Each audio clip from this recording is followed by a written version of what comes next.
I just starting this video and I got a phone call. It's a good thing for caller ID because I think the area code was from outer space. It started with a 1, the area code, whatever. Anyways, this is my top albums of 1970 on vinyl.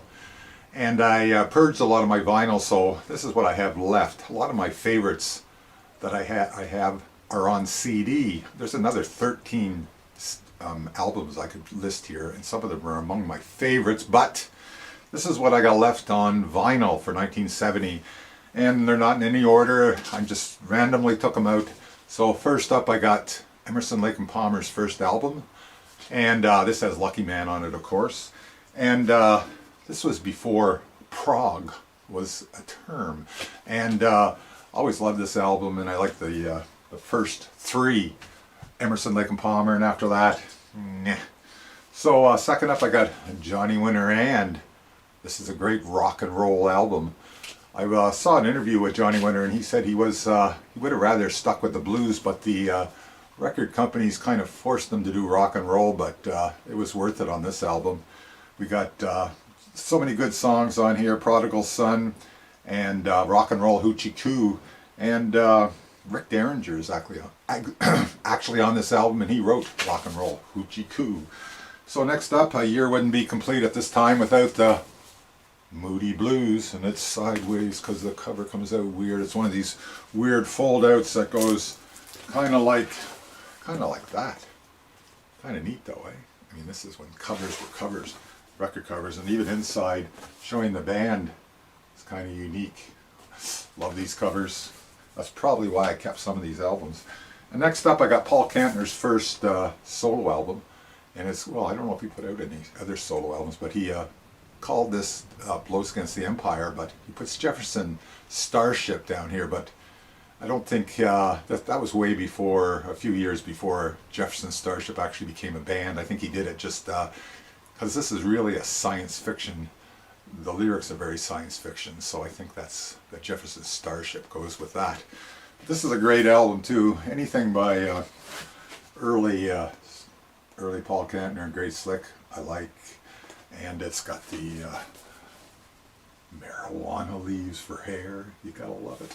So that's Blows Against the Empire. Next up we have another one of the Jefferson Airplane family, and we got Hot Tuna's first album, and I really couldn't live without this album.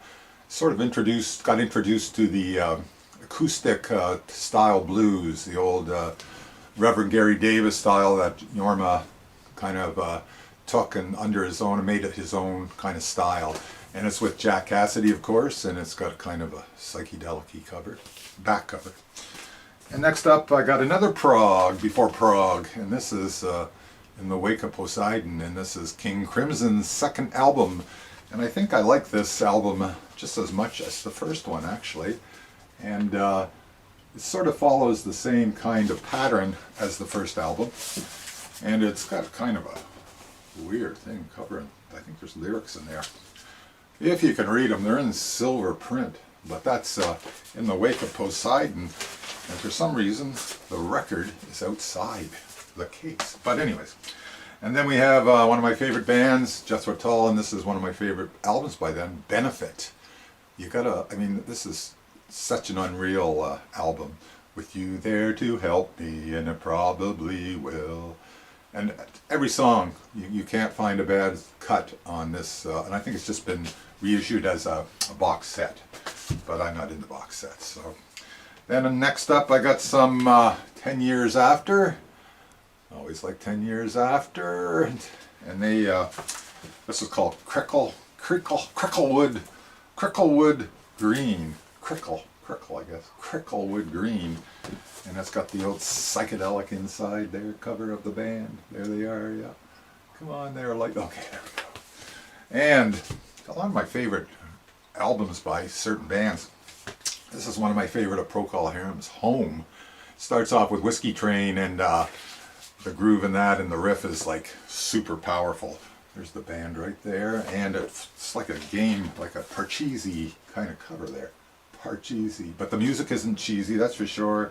We got About to Die, some real sort of heavy lyrics on this about death and stuff. So whatever. Then we got, this is where Grand Funk ended for me, Closer to Home. And this is a good album too.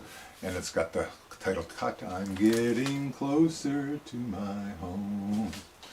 Got a live picture of the band. Great shot, actually. Wow. Should look at the inside of these more. Ooh, that's a great shot. Anyways, onward and outward, and we got, I think we got 13 altogether. This is my luckle. I said that word again. This is my lucky 13. I mean, albums altogether. This is, I think, number 11. This is this is Mothers of Invention and Burnt Weenie Sandwich. Just got this on CD the other day.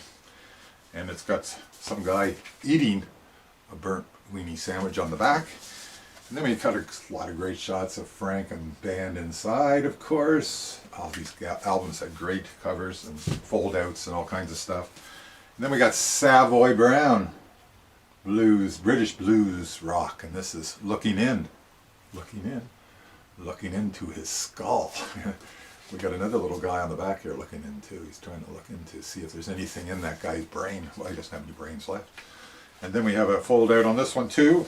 This is basically band shots, but always great to have a gatefold.